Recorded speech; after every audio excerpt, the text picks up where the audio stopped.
showdown is the battle between the monster and the survivors. The showdown will only end when either all the survivors are dead or the monster's dead.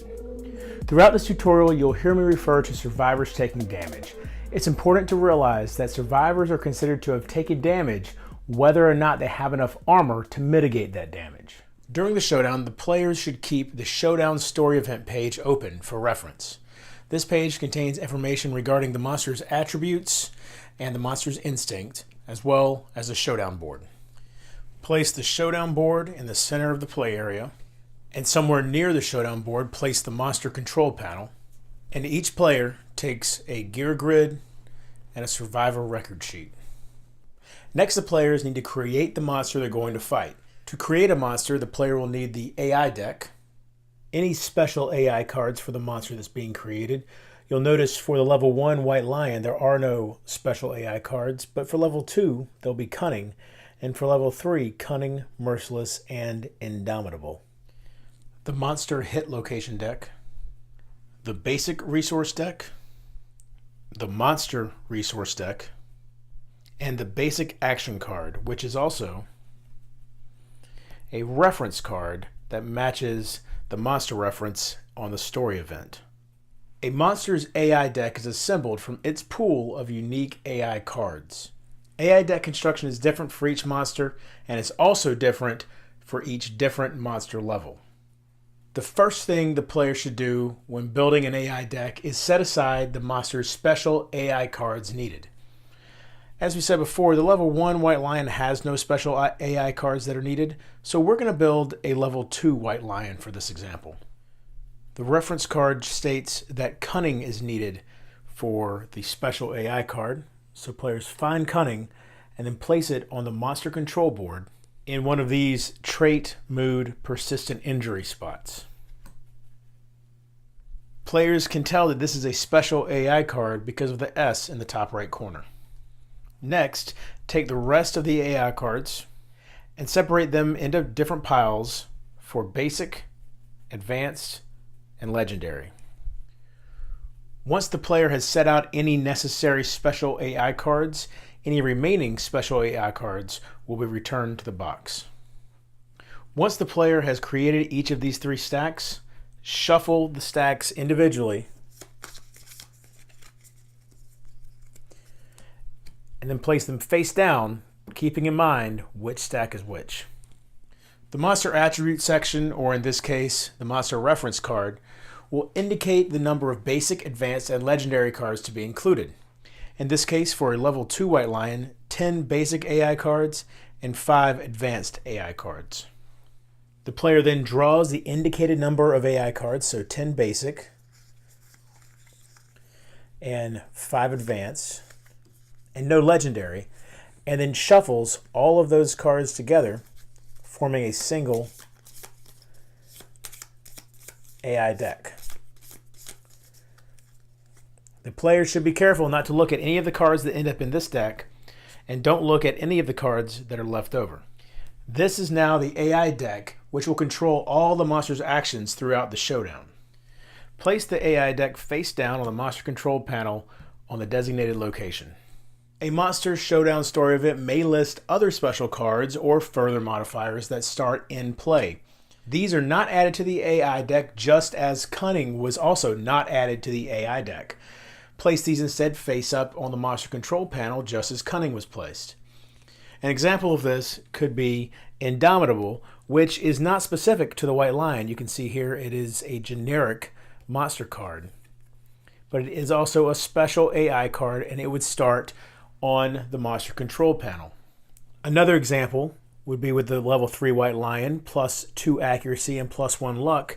These would be tokens that would be placed on the monster control panel as well. But since we're not setting up a level 3 White Lion, Indomitable and plus 2 accuracy and plus 1 luck will not be used during this example. Next, place the double-sided basic action and reference card on the basic action section. Take all the hit location cards, shuffle them, and place them on the designated space. Take the basic resource deck, shuffle it, and place it on the side of the board in the play area. Take the monster resource deck and do the same. Keep in mind that a Nemesis monster will not have a resource deck. That's something that only the quarries will have. Terrain changes the makeup of the Showdown board. Survivors and monsters can both interact with terrain in various ways. Terrain is discussed in detail in the Resources and Terrain video, but we're going to touch on it here as well. Each Monsters Showdown story event has a terrain and deployment section here underneath the Showdown board diagram. This lists the amounts of both specific and random terrain to be placed on the Showdown board. In this case, 1 tall grass terrain card and 2 random terrain cards will be placed on the board. First, players must place out any specifically named terrain. In this case, a tall grass card was named, and you can see that 1 tall grass card provides 2 tall grass terrain tiles. The terrain reference card is placed in this space just as these 2 decks are. Also, you can see at the bottom of the terrain card, it says to set up at least 4 spaces away from all other tall grass.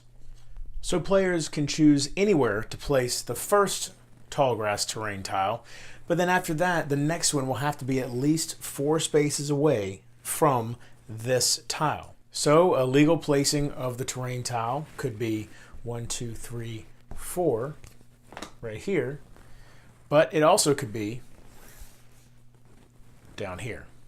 After any specifically named terrain has been placed, the players will then place any random terrain that has been listed as a requirement on the story event. In this case, 2 random terrain has been listed. So the first one would be 3 stone columns, and the second one would be giant stone face. 3 stone columns indicates set up at least 4 spaces from all other terrain. So they could potentially be set up like this.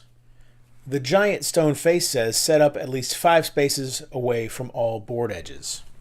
Now this location is 5 spaces from this board edge as well as all others. However, you can see that it's now 1, 2, 3 spaces away from that stone column. And as we remember, the stone columns must be at least 4 spaces from all other terrain. So we'll have to find a different place for this giant stone face. After looking around, I realized that I actually think I set this up in such a way that there was no legitimate place for the giant stone face, and so instead I'll move this 1, 2, 3, 4 spaces away from that tall grass. Some effects may have players add additional terrain to the Showdown board. Unless otherwise indicated, always follow the instructions at the bottom of the terrain card. Finally, players will place the monster and the survivors in the indicated locations on the terrain and deployment Showdown setup diagram. In this case, the monster is placed in the center of the board, and the survivors are each placed exactly 6 spaces away from the lion. Remember, anytime the player counts spaces in Kingdom Death Monster, she always counts orthogonally. Spaces are never counted diagonally. Once all of the terrain, the monster, and the survivors are placed on the board, the showdown begins. The showdown proceeds in rounds consisting of the monster's turn first, followed by the survivor's turn. During the showdown, one player will be the monster controller. Each round, a new player will then take the monster controller tile and is responsible during that round for controlling the monster. The monster controller tile moves clockwise at the start of every round. Anytime a monster controller survivor is selected as the target of the monster, whether by choice or random chance, that survivor earns +1 insanity. If a player is controlling more than one survivor, it's important that she select a different survivor each time she takes the monster controller tile. In this way, all survivors should have as equal a number of turns as the controller as possible. Also, I won't be going over all the differences when playing solo, but in solo mode, the monster controller tile is not used. A monster's turn proceeds in the following order: start turn, draw AI card, end turn. Some AI cards and persistent injuries have rules that are performed at the start of a monster's turn. For instance, if the persistent injury organ trail was in play, it says at the start of every turn before it draws an AI card, roll 1d10. On a result of 1, the monster suffers 1 wound. This would be an example of an effect that occurs at the start of a turn. It's important that any effects that occur at the start of a turn are resolved prior to drawing the AI card. If there are multiple instances of an effect that occurs at the start of the turn, the monster controller decides the order in which to perform them. Next, the monster controller draws the top AI card from the monster deck. If there were no AI cards in the monster deck, instead the discard pile will be shuffled to create a new monster AI deck. Once that's done, the monster controller would then draw an AI card. If there are no cards in the monster AI deck or AI discard pile, then the monster will instead perform its basic action. After drawing an AI card, the monster controller should then read it in its entirety and then perform all actions on the card. AI cards consist of some or all of the following: actions, such as pick target or move and attack target; flows, represented by this line with this down arrow in a circle; alerts, which are these lines with this exclamation point symbol inside of a circle; and persistent injuries. After the AI card has been drawn, the player performs each action in its entirety before moving on to the next. Some AI cards may have only one action. In this case, you can see there are two. Some AI actions are conditional. In other words, the action is only performed if the specific condition is met. As you can see here, the last action on Combo Claw is, if this attack deals damage more than once, draw an AI card. So as you can see, this attack has a speed of 2, meaning 2 dice are rolled. If more than one die in this attack deals damage, then an additional AI card will be drawn, as you can see here, and the White Lion will then have a whole nother AI card to resolve.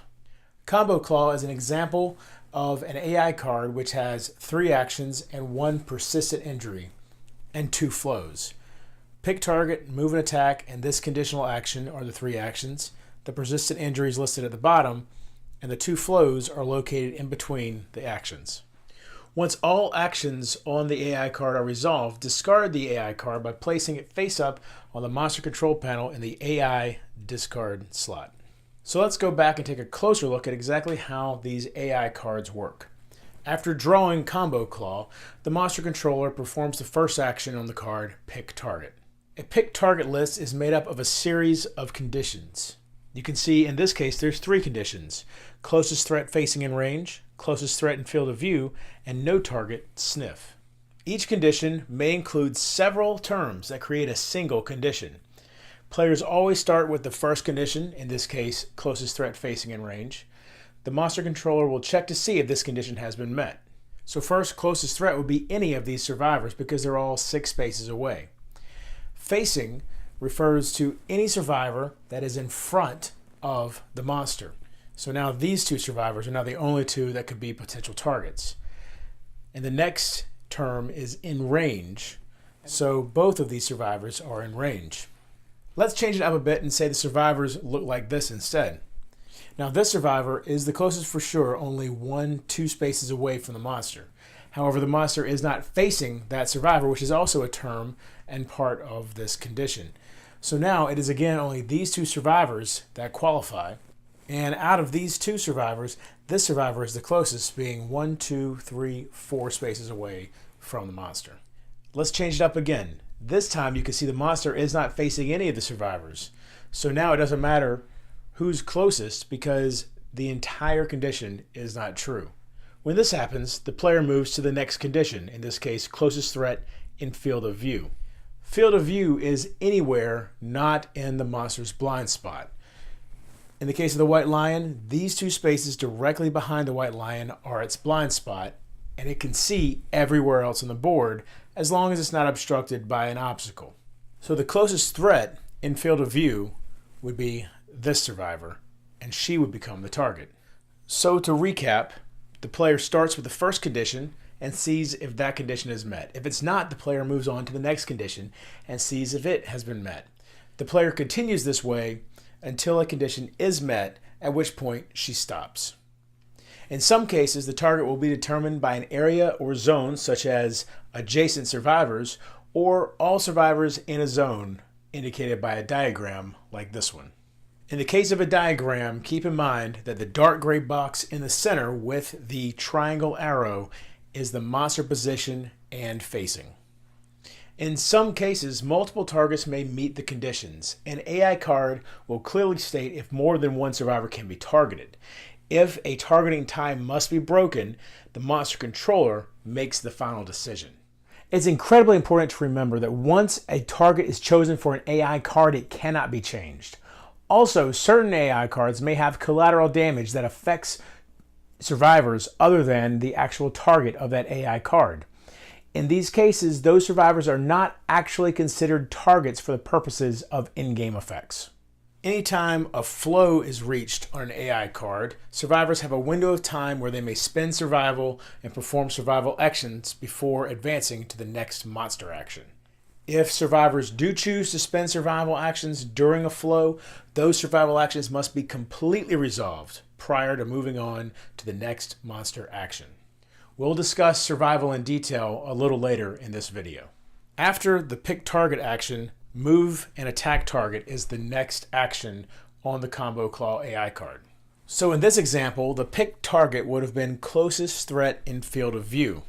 The monster controller moves the monster towards its target.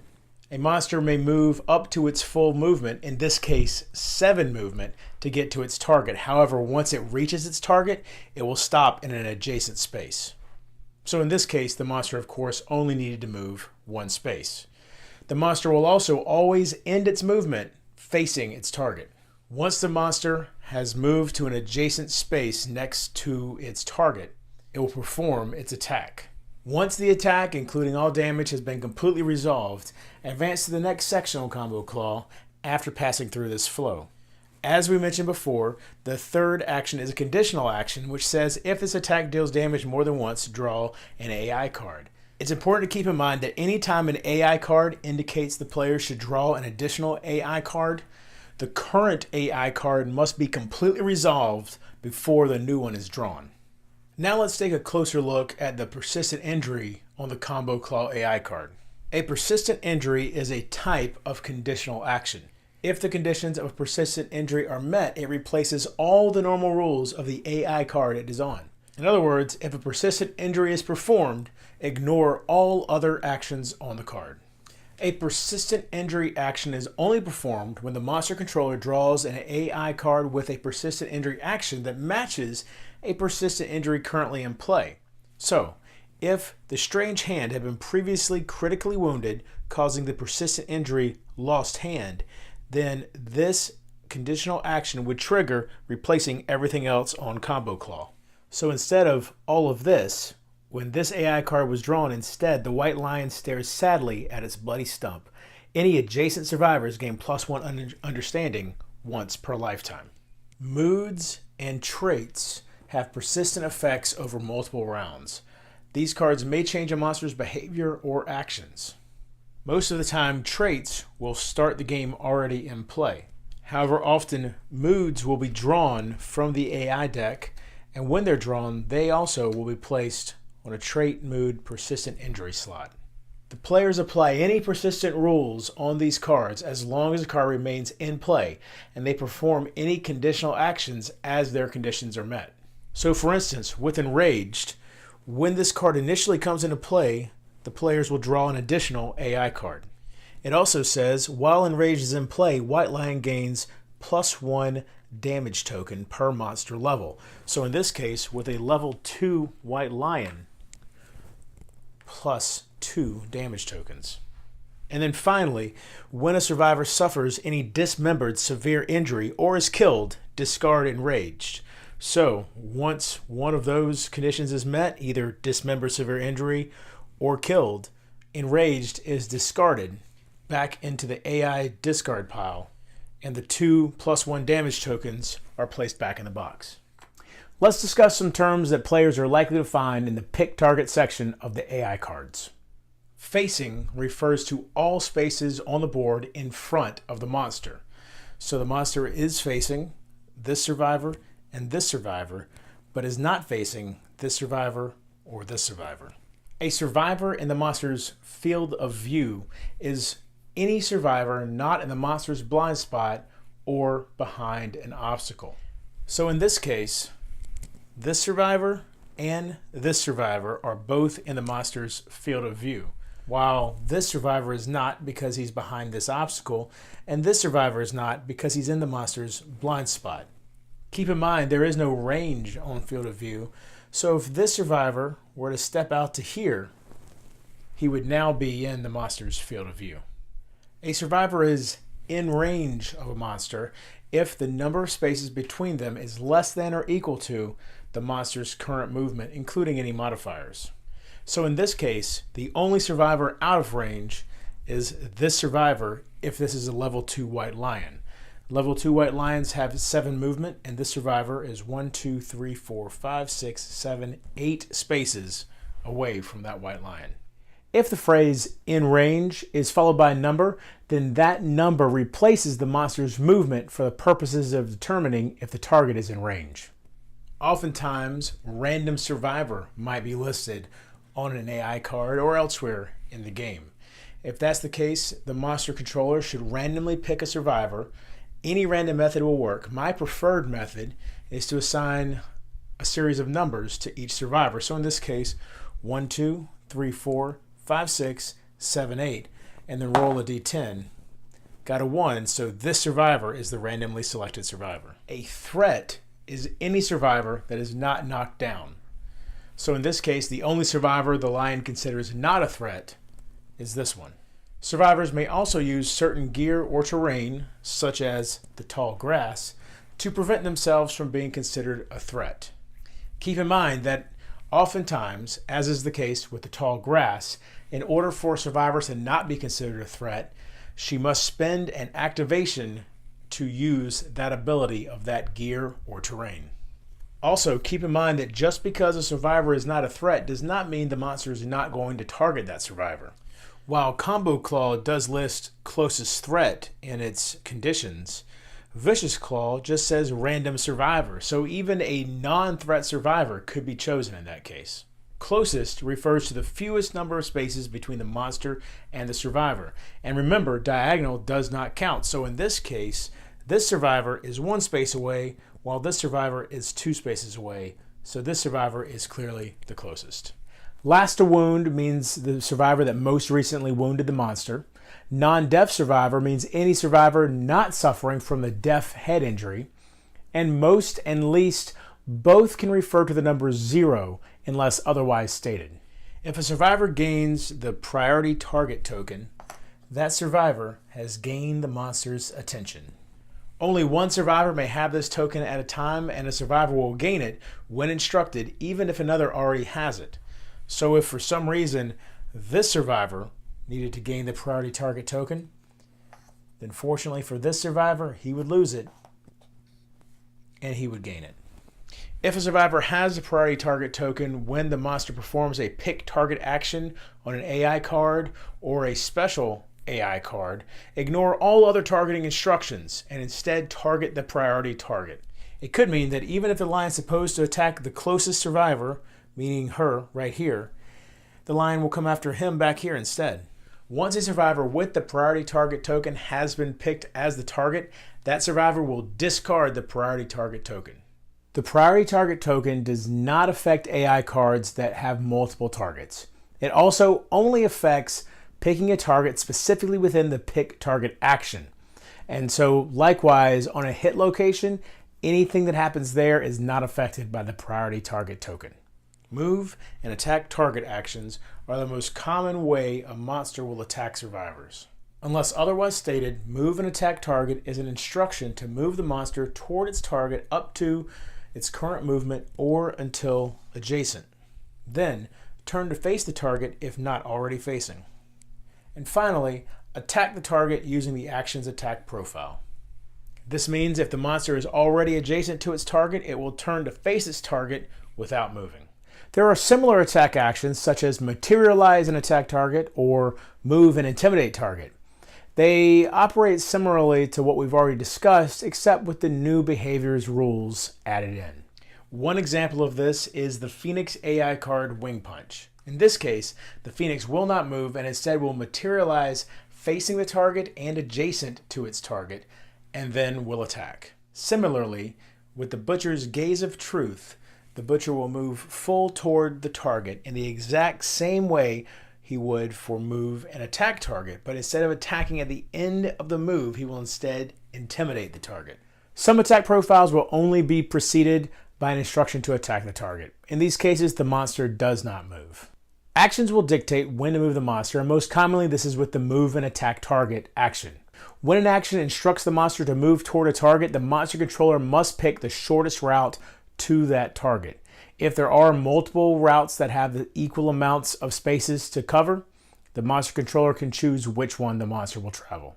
Regardless of a monster's size, it will always still only move one space at a time and never diagonally. At the end of a monster's movement, make sure the monster is facing its target and then resolve any instances of collision that occurred. Collision occurs when a monster moves onto or through, as it did with this survivor, a survivor's space. Collision will be discussed in more detail later in this video.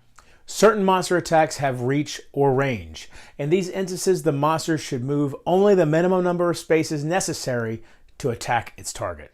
It's important for players to note that the term full move refers to the maximum available movement of a monster or survivor, including any modifiers. So a level 2 White Lion's full move would be a 7. However, if it had received a -1 movement token, its full move is now a 6.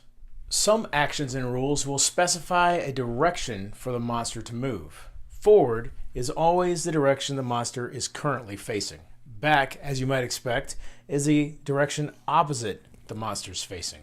The term away is usually in conjunction with something on the board such as survivors, the attack, a board edge, etc. The monster controller should move the monster as directly as possible in any direction that puts the most spaces between the monster and the specified location. So for instance, if the monster needed to move away from this survivor, the monster controller can move the monster this direction, but the monster controller could also move the monster this direction. Similarly, toward is the exact opposite of away, as you may have expected, and it will be also in conjunction with a specific location on the board. The monster controller should move the monster as directly as possible in the direction that moves the monster closest to the specified location. It's important to note that rules that instruct the player to place the monster on the board are not considered movement, even though usually they do change the position of the monster on the board. After a monster completes its movement, it is generally instructed to attack using the attack profile on the AI card. Attack profiles list 3 basic components of an attack: speed, accuracy, and damage. Let's go over each of these components in more detail. Speed is the number of D10s used in an attack roll. Speed is determined by the speed listed on the attack profile, in this case 2, and modified by the monster's speed listed on the monster's store event, as well as the monster's reference card. And you can see level 2 White Lion has speed +1. Also, if the monster had obtained any speed tokens, positive or negative, that would further modify the number of dice rolled. Once the monster's speed has been determined, including all modifiers, the monster controller rolls a number of D10 equal to its speed. Accuracy is the number that must be met or exceeded on an attack roll for an attack to hit the target. Accuracy, like speed, is determined by a combination of the accuracy listed on the attack profile, in this case 2+, any accuracy shown on the monster event and reference card, which in this case there is no additional accuracy shown, and any accuracy modifier tokens the monster has obtained. However, in addition to these modifiers, the target survivor's evasion also comes into effect. The survivor's evasion, in this case 3, is added to the attack profile, causing it to become more difficult for the monster to hit the survivor.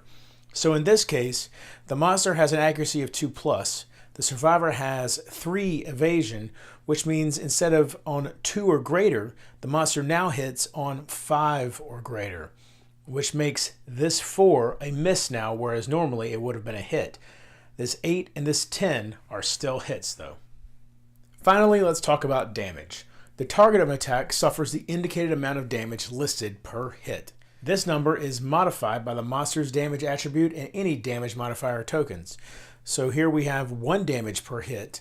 However, the level 2 White Lion has +1 damage per hit, so now it's 2 damage per hit. It's very important to remember that damage from a single hit is applied to a single hit location. After the number of hits from an attack have been determined, the monster controller rolls a number of hit location dice equal to the number of hits, in this case, 2. Once all the necessary hit location dice have been rolled, resolve the damage from each hit one at a time in whatever order the target chooses. In this case, both hits are to the body. In a case like this, where multiple hits have occurred and the same location was rolled more than once, each hit is resolved separately. This can be particularly devastating with high damage attacks or if a hit location has little or no armor. Damage from a hit is spent 1 point at a time at a location to reduce armor points, cause light injuries, cause heavy injuries, and finally cause severe injuries. A hit is resolved when all damage from it has been expended. Let's take a closer look at exactly how damage is spent. First, damage is spent to reduce armor. Spend 1 damage to reduce armor at a location by 1 until either no damage remains or the armor at that location is reduced to 0. So in this case, this first hit caused 2 damage to the body. So the 3 armor would be reduced to 1. Now, the second hit also caused 2 damage. So that 1 is reduced to 0. However, we still have 1 point of damage that needs to be resolved. If damage remains at a hit location with 0 armor points, continue to the light injury. Now this hit is also resolved. Just like with each point of armor, the light injury box and the heavy injury box can each absorb 1 point of damage. Let's say another hit had occurred to the body as well. Now there's no armor, a light injury has occurred, so a heavy injury now occurs, absorbing 1 point of damage. When a survivor suffers a heavy injury, she's knocked down. A knockdown survivor is turned on her side on the board. If damage still remains after both injury boxes are filled, the survivor suffers a severe injury. Regardless of if the survivor has 1 point of damage left to spend or 25 points of damage left to spend, all remaining damage from a single hit is expended by rolling once on the severe injury table for that hit location and suffering the indicated effects. The player rolls 1d10 and then consults page 86 and 87 in the rulebook where the severe injuries are listed. This was a severe injury for the body. We rolled an 8, so the survivor has suffered a broken rib. The player will record the permanent injury on her survivor sheet and suffer whatever effects are listed. Keep in mind that if a single hit location suffers multiple hits during an attack, each one is considered separately, and in this way it's possible for a survivor to suffer multiple severe injuries to the same hit location during the same attack. Brain damage affects the brain location. It's very important to realize that brain damage is not considered physical damage and does not trigger effects that are triggered by damage. It may be helpful to think of brain damage more as psychological or mental damage, or as the designer has said, brain hurty. Players treat insanity as armor points for the brain, and brain damage is assigned in exactly the same fashion as previously discussed for physical locations. There is only a single injury box, however, for the brain, and it is not considered a heavy injury, so the player will not be knocked down when this box is filled. So for instance, with size up, if the monster controller rolled an 8 on a level 2 White Lion, then 1 brain damage per monster level is suffered by the survivor. So that 1 insanity would take that first point of brain damage, and then this box would be marked for the second point. If there is ever more brain damage to be spent and all the insanity is already gone and the injury box is already marked, then the player will roll on the brain trauma table located on page 89. Some attack profiles have triggers which cause additional effects. The trigger is located to the far right section of the attack profile. This indicates what will cause the additional effect to take place. So in this case, after a hit has been successfully rolled, this will take place, And on this card, after damage has been dealt, this will take place. There are 3 main triggers for these effects that you will find in the game. 2 of them that you see here, after hit and after damage, and the other one is before damage. After hit triggers apply if there are any successful hits and before rolling the hit location dice. Before damage, which I don't have shown here, triggers after hit location dice have been rolled for any hits, but before the damage has actually been applied to those locations. And after damage triggers after all damage has been dealt to the survivor from the attack. If no damage was dealt, then this effect does not trigger. Keep in mind that damage dealt to armor is still damage dealt. Let's discuss some common rules the players are likely to encounter on these triggered effects. The target of knockback is pushed the indicated number of spaces. Move the miniature in the indicated number of spaces in a straight line directly away from the source of knockback. So, in the case of knockback 5, this survivor would end up here. Bash causes the survivor to be knocked down. If bleed is listed, the survivor gains the indicated number of bleeding tokens. So in the case of bleed 2, the survivor would gain 2 bleed tokens. If no number is specified, the default is always to gain only 1 bleeding token. Let's go back to this size up card and talk a little bit more about Intimidate. Intimidate actions are not attacks, and survivors cannot spend survival to dodge Intimidate actions. Intimidate actions cause brain damage, as we covered, instead of damage to physical hit locations. Monsters do not need to be adjacent to intimidate their target, and instead follow specific rules listed on the AI card calling for the Intimidate actions. Certain AI cards are known as duration AI cards, as you can see here. In order to be resolved and discarded, duration cards must be drawn twice. The first time a duration card is drawn, perform any when drawn face down actions. So here, when Vanish is drawn face down, remove the white lion from the showdown board and remove the priority target token. Then, instead of discarding the card, place it face up on top of the AI deck. The next time the monster would draw an AI card, the duration card is drawn for the second time. This time, the monster controller performs any when drawn face up action.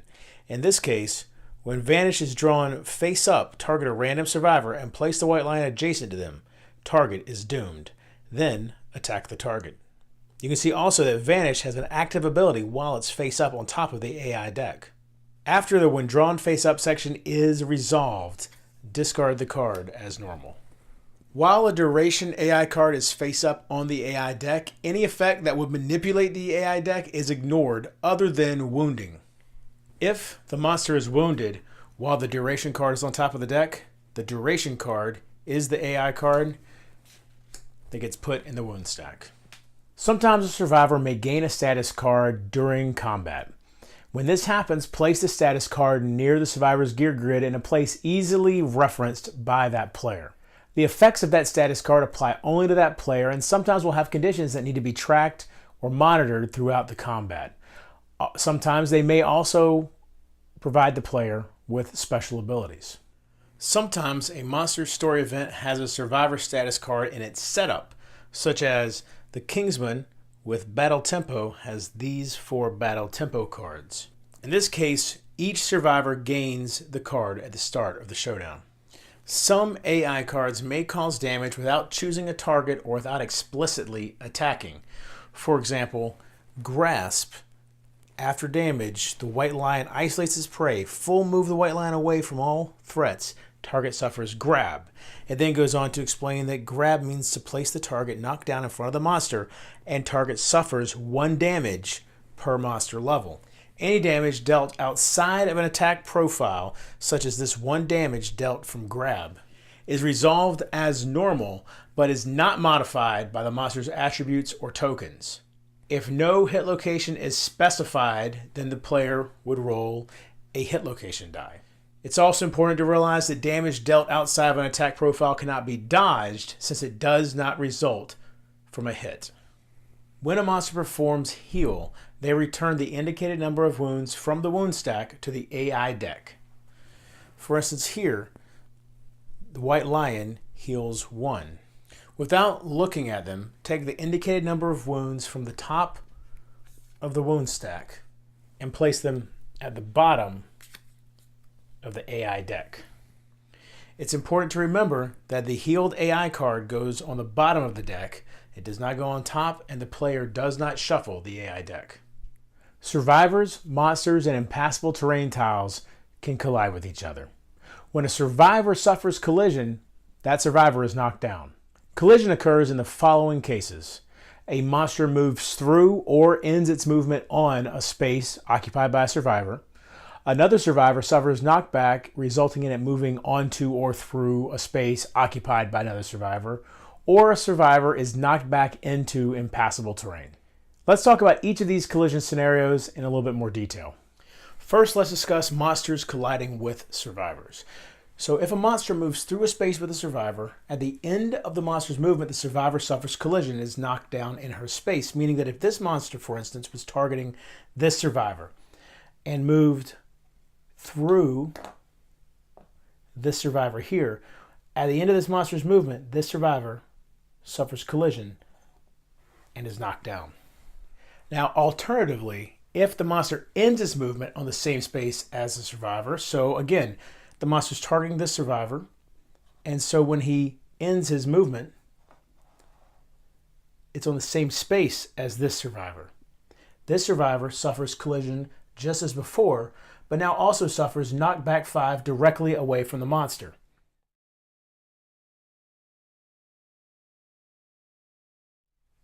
And would end up 5 spaces away, knocked down. Now let's discuss survivors colliding with survivors. Survivors may not normally move into spaces occupied by other survivors. However, in the case of a knockback, they may collide with other survivors. When this happens, first fully resolve the knockback movement, and then both survivors will suffer collision. So let's say this survivor is knocked back 1, 2, 3, 4, 5 spaces, and then this survivor suffers collision, and this survivor suffers collision. If the knockback survivor ends his movement in the same space as the other survivor, then they suffer collision as normal. However, the second survivor does not suffer knockback 5, as would be the case if a monster ended his movement on that space. Instead, place the knockback survivor in the closest unoccupied space. Now let's talk about survivors colliding with impassable terrain. Monsters, as we've discussed, can move through impassable terrain unimpeded. However, the movement of a survivor is interrupted by impassable terrain, and this includes survivors' movement caused by knockback. If knockback would cause a survivor to move onto a space with impassable terrain, instead, she is knocked down in the space immediately prior to the terrain. Neither survivors nor monsters can move off the showdown board either voluntarily or through knockback. If movement or knockback would cause a survivor or monster to move off the showdown board, instead, stop the movement at the board edge, regardless of how much movement is left. If knockback or movement starts at a board edge and would go off that edge, then instead move along the board edge. For instance, if the white lion was instructed to full move in the direction it was facing, it would instead move to its left or right along the board edge, full move. And as I mentioned, the same would be true if this survivor were knocked back in this direction while already adjacent to the board edge. She would instead be knocked back to her right or left. A monster or survivor is always considered to be standing unless they are knocked down. And once a monster or survivor is knocked down, they cannot be knocked down again. Knockdowns do not stack. A knocked down survivor must spend time getting back up. A knockdown survivor will stand at the end of the next monster phase. So let's say this survivor was knocked down during this white lion's monster phase. That would mean that the survivor turn would come around and all the survivors would take their turn and she would remain knocked down. Then the white lion would have another turn, and at the end of that turn, she would stand back up. However, let's say instead, perhaps due to some sort of reaction or something along those lines, this survivor was knocked down during the survivor's turn. And that would mean at the end of the upcoming monster phase, she would stand up again. In other words, the The survivors don't wait 2 monster phases. It is the end of the next monster phase, no matter how soon that's going to occur. Keep these 3 important things in mind regarding knockdown survivors. A knockdown survivor is not a threat. If a survivor is knocked down in the middle of her attack, any unresolved hits are canceled. And knockdown survivors may not spend activation or movement, and the only thing they may spend is survival, specifically for the purpose of dodging. Monsters are far more sturdy than survivors and are therefore harder to knock down and harder to keep down. A knockdown monster will stand up at the start of the very next turn, whether it's the survivor's turn or the monster's turn. Keep in mind that when we say survivor's turn, we mean the entire turn for all survivors, not an individual act of one survivor. In other words, if this survivor were to be the first one to act during the survivor's turn and knocked down the white lion, then this survivor took his act, it would not mean that the white lion then stood up. All survivors would get to go, and then the white lion would stand up at the beginning of the white lion's turn.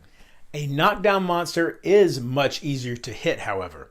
Attack rolls will always hit on a 3+, regardless of other modifiers. A knockdown monster also cannot react to attacks, so all reactions on their hit location cards are canceled. Keep in mind, even if a reaction would benefit a survivor, it is still canceled. Also remember though, critical wounds are not reactions, so they still do occur. A knockdown monster will stand anytime a monster controller draws an AI card, and then the AI card will be resolved as normal. Also, a monster will stand when its trap card is pulled, and then the trap card will be resolved as normal. If somehow the monster is knocked down during a flow, cancel all remaining actions on the card. Unless otherwise stated on the card, any moods or trait cards, such as cunning, will still affect survivors, even if the monster is knocked down. And at this point, we've reached the end of the monster's turn. Some AI cards and persistent injuries have end-of-turn effects that need to be resolved. If there are multiple instances of an effect like this, the monster controller will decide what order they are resolved in. The second part of a round is the survivor's turn. During the survivor's turn, each individual survivor will act and must completely resolve their act before the next survivor may resolve their act. Survivors may act in any order that they'd consider beneficial. At the start of their act, a survivor gains 1 movement and 1 activation.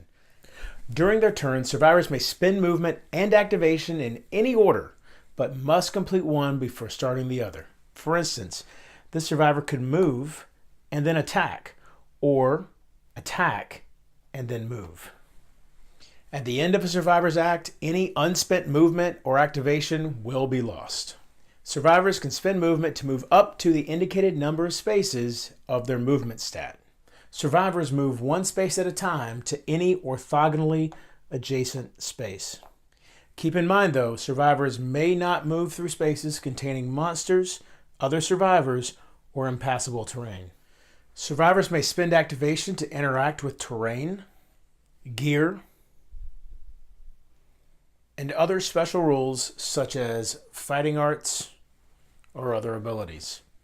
Just keep in mind, anywhere the player sees this lightning bolt symbol, she must spend an activation to use whatever that ability is. The way survivors attack is by spending the activation indicated here in the top left corner of a weapon. This uses its attack attributes to make an attack. Survivors must be in range in order to attack.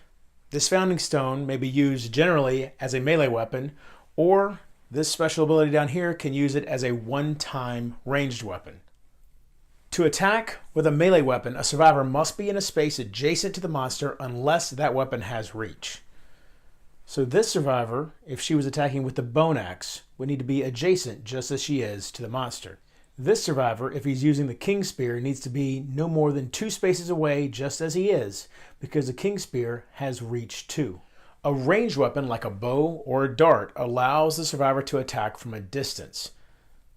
A survivor can attack with a ranged weapon from a number of spaces away less than or equal to the weapon's range. So if this survivor was using the catgut bow, which has a range of 6, she could be firing from here. 1, 2, 3, 4, 5, 6. Keep in mind, since the standard is less than or equal to the weapon's range, survivors may fire with a ranged weapon while adjacent to a monster. A survivor using a ranged weapon cannot attack a monster when their field of view is blocked. But remember, the only thing that blocks field of view is terrain that's labeled as an obstacle.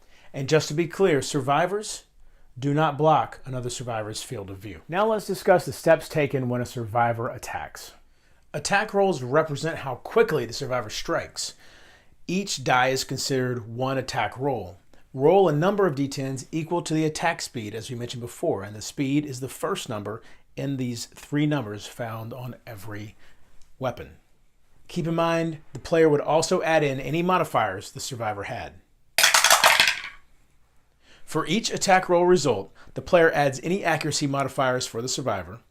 A hit occurs if the total is equal to the accuracy, which is the second number down. In this case, there were no hits, but let's change that up a bit and say we did have 2 hits.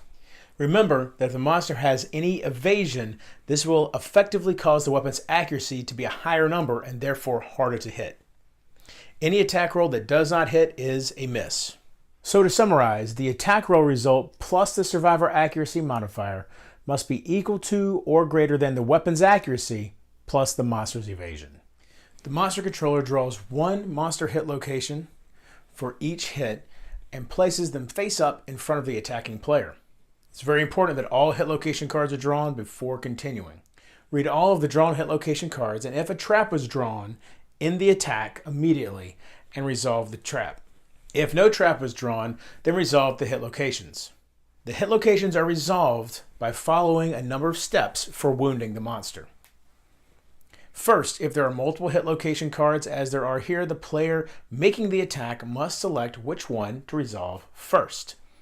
If a hit location card is designated as first strike, such as the Restless Eye for the Screaming Antelope, it must be selected before any other hit locations. Let's say the player chooses Beast's Flank as the first hit location. The next step is for the player to perform any special rules located on the hit location card. In this case, there are none. Now at this point, the player knows what locations on the monster's body she has managed to strike, but monsters are tough, and just because a survivor manages to make contact with one doesn't mean she has done any damage. The player will now attempt to wound the selected hit location by making a wound roll with a d10 and adding the attacking weapon's strength, which is the last number on the top left corner of the card, and any strength modifiers the survivor has. If the resulting total is equal to or greater than the monster's toughness, it succeeds and the hit location is wounded. For a level 2 White Lion, the toughness is 10. So in order for the survivor to wound the beast's flank, she would have to roll a 9 or better. Because 9 plus this 1 is equal to 10. If, on the other hand, the resulting roll is less than the monster's toughness, the wound attempt fails. So to recap, wound roll result plus the weapon strength plus the survivor strength must be equal to or greater than the monster's toughness plus the monster's toughness modifier. If a hit location has a critical wound listed, there is a chance to inflict a critical wound. A critical wound has effects that occur in addition to wounding the monster. We'll discuss critical wounds in more detail shortly. Now let's say the wound attempt was successful. When the player wounds a hit location, she removes the top card of the AI deck without looking at it. If the AI deck is empty when the monster is wounded, the player shuffles the AI discard pile to create a fresh deck and then discards the top card.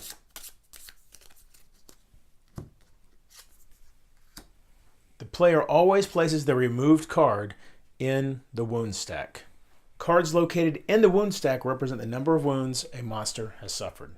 At this point, prior to any reactions, survivors that are not the attacker may perform survival actions. It's important to remember the attacker may never use survival until after her attack is completely resolved, including any monster reactions. Once other survivors have decided whether or not to use survival, at this point, any reactions will be performed. In this case, since the beast flank was wounded, The cat hates this. The monster is very upset. Attacker gains the priority target token. Survivors may also see failure reactions, which occur when the wound attempt fails, or reflex reactions that always occur unless the survivor critically wounds the hit location. Discard the hit location card face up on the monster control panel in the designated spot. If there are more unresolved hit locations left in this attack, the player selects the next hit location to resolve and resolves it just as the previous one was. Once all hit locations have been resolved, the attack ends. A monster is defeated when it is wounded with no AI cards in the deck or discard pile. Now that we've covered exactly how a survivor attacks a monster, let's go into a little bit more detail on some specifics. Critical wounds are lucky blows that strike past a monster's defenses and damage it in unusual ways. A critical wound occurs when a wound result is a Lantern 10 if the hit location also has a critical wound effect. So for instance, a Lantern 10 on a Ferocious Spasm hit location for the Screaming Antelope would simply be a standard wound and would not cause a critical wound because there is no critical wound to be had. If a critical wound does occur, all reactions on that card are canceled. It's also important to realize that critical wound effects must be performed whether or not the player finds a situation where she'd rather it not. Hit locations with persistent injuries such as the Beast Maw remain in play after being critically wounded. Persistent injuries, as you see here, are placed on the monster control panel in the designated spot. It is no longer part of the hit location deck and does not get shuffled back in. And from that point forward during the fight, players will want to check the AI cards to see if they coordinate with this persistent injury no jaw rule. In addition to any effects caused by the critical wound, an AI card is taken from the top of the AI deck and placed in the wound stack as well, just like a normal wound. No matter the monster's toughness, a Lantern 10 can always cause a critical wound as long as the hit location has a critical wound available. A survivor's luck modifies the number needed for a critical wound. A survivor with +1 luck, as you see here, would cause a critical wound on a natural 9 or Lantern 10. However, it's important to realize that even if somehow the player manages to find enough luck to get all the way up to 9 luck, a roll of a 1 will still always fail.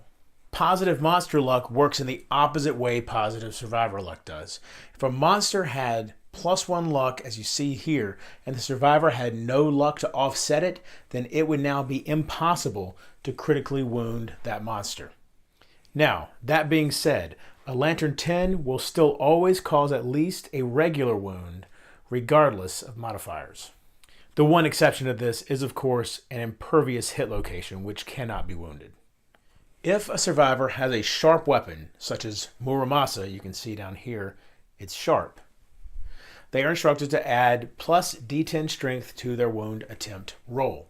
If a survivor has a sharp weapon, as you can see, Muramasa is frail, sharp, sentient, deadly 2, and unique. It's a pretty awesome weapon. But sharp is what we're looking at now, and if a survivor has a sharp weapon, they are instructed to add plus D10 strength to their wound attempt total. It's important to realize only one of these die is the wound roll. The other is not an additional wound roll and cannot cause a critical wound. It's important for the player making the roll to keep straight which roll is the wound roll and which one is the additional strength. Using 2 different types of die, as you see here, is definitely one way to make that easy. Now, we've been discussing critical wounds, which is when a Lantern 10 is rolled during the wound attempt. But what about if a Lantern 10 is rolled during an attack roll? That's called a perfect hit. Now, perfect hits by themselves are no different than regular hits. However, certain gear and other in-game effects can be triggered by perfect hits. Here you see the Bone Dagger says, on a perfect hit, gain +1 survival. If multiple perfect hits are rolled in a single attack, each one triggers separately. Just to reiterate with first strike locations, they always must be resolved prior to any other hit location. If somehow multiple first strike hit locations are drawn, however, the attacker chooses the order in which they are resolved. Impervious hit locations are impossible to wound, even with a Lantern 10. However, a survivor must still attempt to wound it. Some Impervious hit locations have critical wound effects, such as the Glorious Mane here. You can see with a critical wound, the player will gain a Shimmering Mane White Lion resource. However, the monster still does not receive an actual wound. Super dense hit locations will destroy the weapon that struck them if the survivor is attacking with a frail weapon. The frail weapon is destroyed after a survivor attempts to wound a super dense hit location. Archive the frail weapon at the end of the attack. Here are a few other little notes that are important to remember. Often, a monster may move in reaction to an attack. If a monster moves out of range and there are still unresolved hit locations, then they are canceled. Just like with a monster, rules that specify placing a survivor somewhere on the board are not counted as movement. When a survivor heals, she restores previously filled injury boxes and armor points. We've touched on traps here and there throughout the video, but let's just go over them in detail real quick. When a trap is drawn, it is resolved immediately. If a monster was knocked down at the time the trap was drawn, it stands up and then resolves the trap. All survivors' attacks are ended immediately and all unresolved hit locations are discarded. Keep in mind, the survivor's entire act is not ended, just this particular attack. So if the survivor still has movement left or has some ability that will allow the survivor to attack again, she can do any of that.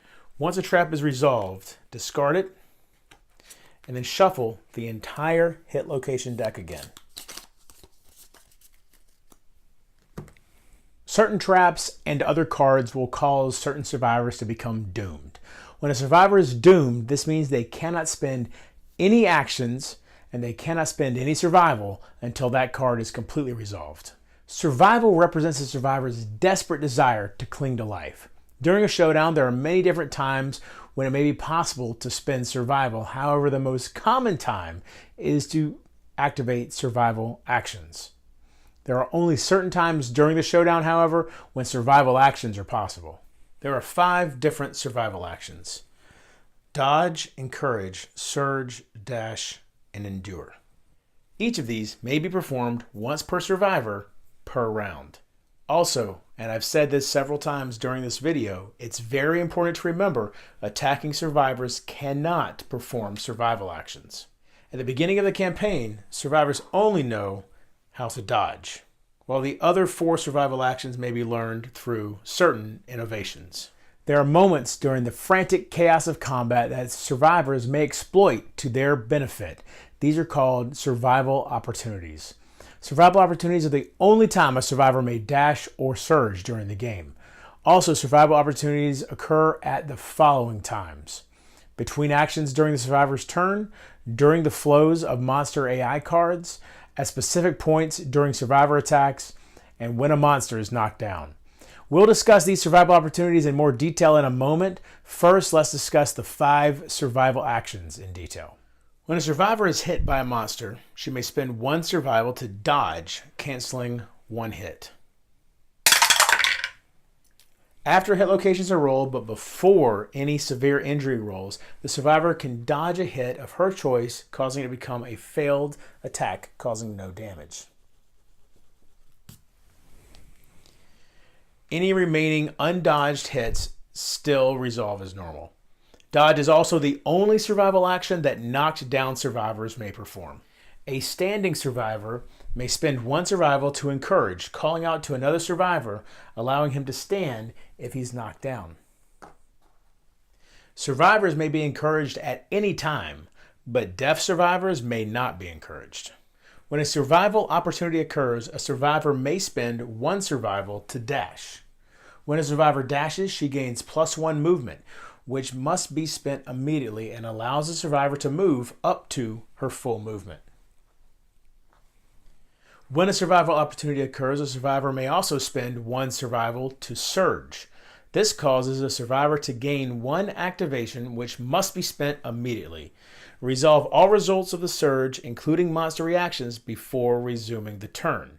So keep in mind, an activation can be used to attack a monster, or interact with terrain, or interact with anything else that requires an activation. To endure, the survivor may spend 7 survival minus her luck to ignore a severe injury before rolling the result on the severe injury table. A survival action must be completely resolved before another survival action may be performed. For instance, if a survivor uses Surge to attack a monster, the other survivors may not use survival to avoid any reactions that monster may have to the Surge. So let's go back and discuss the survival opportunities in more detail. During the survivor's turn, before or after any completed survivor movement or activation is a survival opportunity.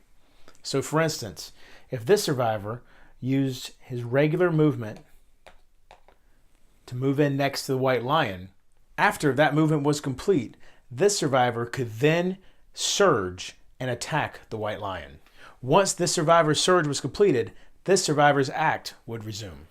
Every flow on an AI card is a survival opportunity, and in fact, flows are the only time during a monster's turn that survival may be spent unless the monster is knocked down. Keep in mind that if the AI card is being resolved during the survivor's turn as a result of a reaction or some other effect, the attacking survivor may not spend survival. Let's say Combo Claw was the card that the monster drew during the monster's turn and was going to attack with it. This survivor would become the target. Once the pick target action has been completed, there's a flow before moving attack target. This survivor could spend survival to dash 1, 2, 3, 4, 5, her full movement away from the white lion. Then a level 2 white lion with 7 movement would come up one space short, and therefore the move and attack target could not be resolved. While an attacking survivor may not spend survival, her fellow survivors can. There are 2 opportunities during a survivor's attack where the other survivors may interrupt to perform survival actions. The first opportunity is after an attacker rolls to wound, but before the monster resolves its reaction.